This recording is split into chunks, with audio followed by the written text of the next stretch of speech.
श्री परमहंस देवाय नमः। प्यारे गुरुमुखो, जय सच्चिदानंद। एक भगत जी ने पूछा है, क्या वरदान और श्राप प्रभावकारी होते हैं? भगत जी, ये तो अपनी अपनी आस्था, अपने अपने विश्वास पर निर्भर करता है। हमारे रहबर मार्गदर्शक परम पूजनीय स्वामी हर्षदानंद महाराज जी, मेरी आयु 5-6 वर्ष थी।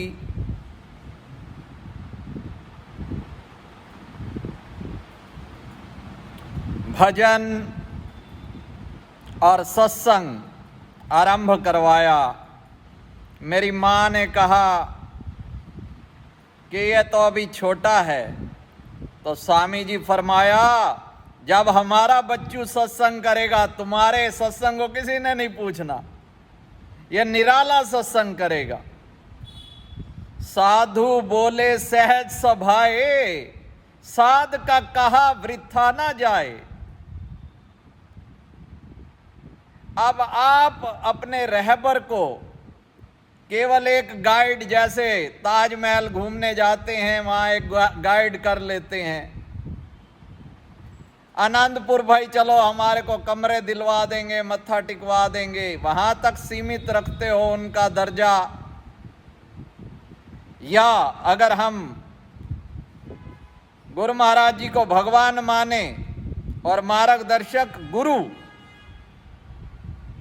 जो भगवान से मिलाने वाले हैं, वो रहबर, वो मार्गदर्शक, उनका दर्जा भगवान से भी ऊंचा कहा गया है।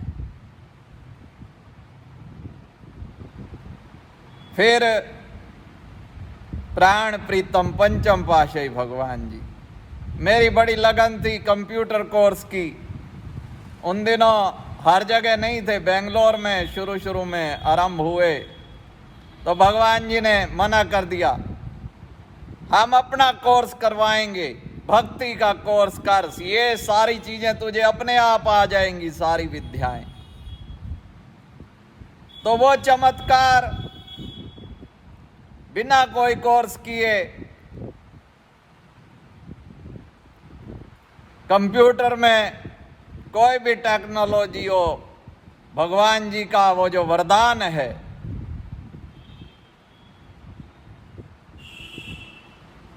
खेती वर्कशॉप सेवा थी, सुखपुर चक पर कृपा की भगवान जी ने। कंधा पकड़ के, हाँ भाई ट्रैक्टर चलाना आता है, खेती वर्कशॉप में लगा है। मैं कहा स्वामी जी नहीं, नहीं मत कह, तेरे को सारा कुछ आ जाएगा और बहुत जल्दी आ जाएगा। वहां व्यास भगत जी होते थे उन दिनों, वो मेरे से हारमोनियम सीखते थे। तो 1 घंटे में एक दिन रात को ट्रैक्टर लेके आए, अगर चलो शिमला पहाड़ी की तरफ, भाई आज गुरमाई फरमाया है, तो बस आज ही। उन्होंने कहा ट्रैक्टर के गियर थोड़े भारी होते हैं, पर वही भगवान जी का वरदान ही समझो। 1 घंटे में, बाद में कभी नहीं ट्रेनिंग ली। फिर यहाँ आश्रम पे कार ली, वो भी ड्राइविंग अपने आप लेने गया। उन्होंने कहा जी फार्म भरने थे आपके, जो इनकम टैक्स वापसी, क्या भरें? हमने कहा जी हम तो कथा करते हैं। तो वहां एक भगत कोई मिल गया, उनने काम करवा दिया। वहां संस्कृत के ग्रंथ अपना पढ़ता रहता था आनंदपुर में। भगवान जी को एक बार मैं बेनती कही कि oh my God, to you I pray, increase my knowledge day by day. कहते हैं हाँ, नॉलेज तेरे को बहुत नॉलेज मिल जाएगी, शास्त्री बन जाएगा पूरा। तो वही वचन है।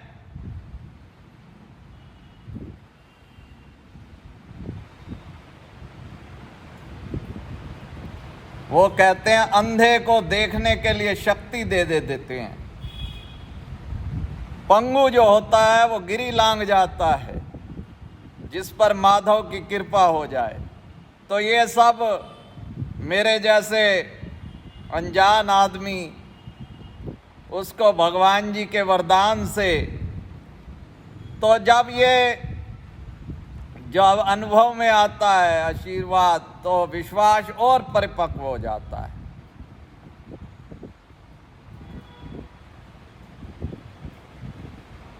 अब एक होता है वरदान, श्राप, ये तो सिर्फ अवतारी महापुरुष ही दे सकते हैं।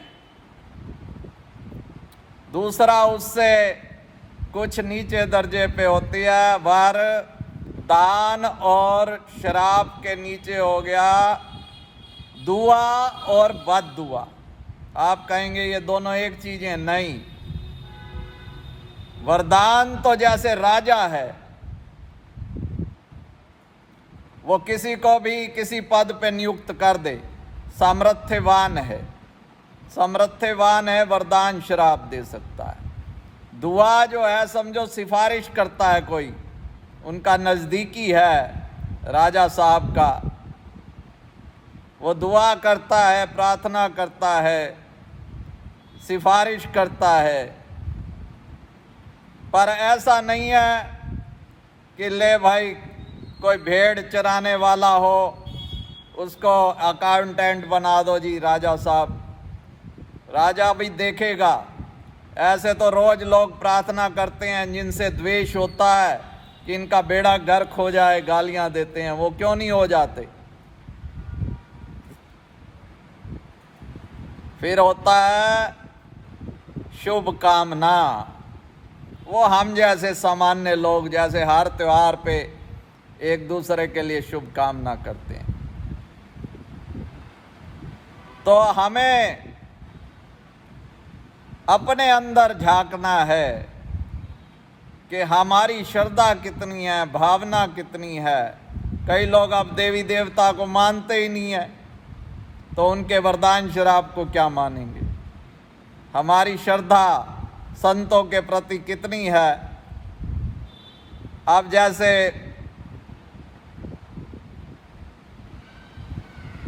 मेरा स्वभाव है बड़ा पवित्रता, जो भी आए भाई चलो हाथ धो। अब मैं उसको सही भी ठहराऊंगा, बार बार भाई हाथ धोने के कई लाभ हैं।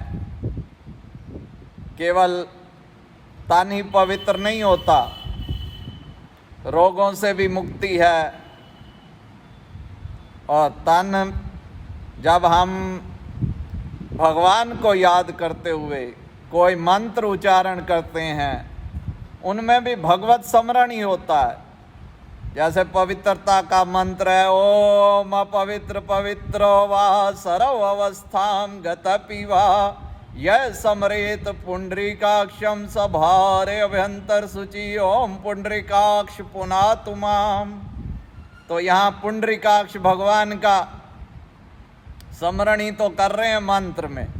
कोई भी मंत्र देख लो भगवान का नाम ही है, तो वो और भी ज़्यादा मन की पवित्रता पर।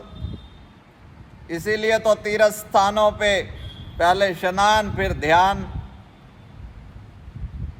अब कई लोग कहते हैं जी मन चंगा तो कठौती में गंगा। भाई ठीक है, तेरी जैसी भावना है। अगर मान लो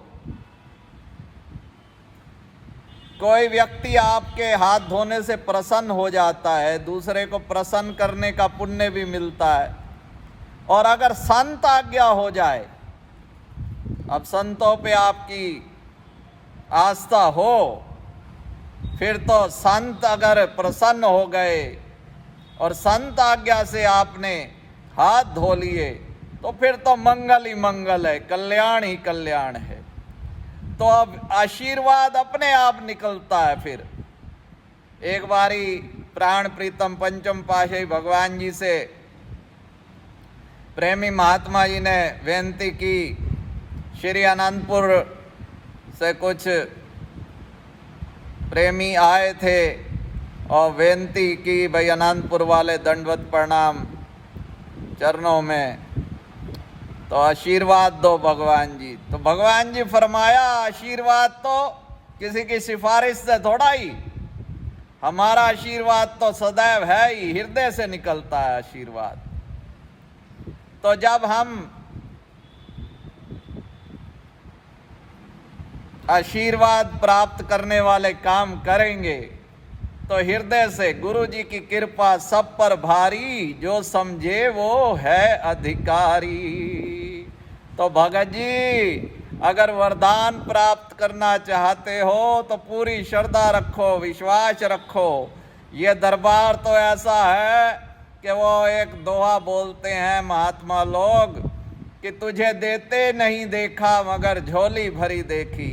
यहाँ तो कल्प वृक्ष है, चाहे भौतिक चीज हो चाहे संसारी भी कोई शौक था, जैसे मैंने अर्ज किया कंप्यूटर कोर्स का था, तो बस भगवान जी पे विश्वास था। बचपन से यही संस्कार विरासत में मिले हैं कि भाई हर इच्छा पूरी होती है, पर संसारी चीजें मांगना वो नादानी है। भगवान जी से अगर भगवान जी को ही मांग लेंगे तो सब कुछ हमारा हो जाएगा। श्री परमहंस शरणम गच्छामि।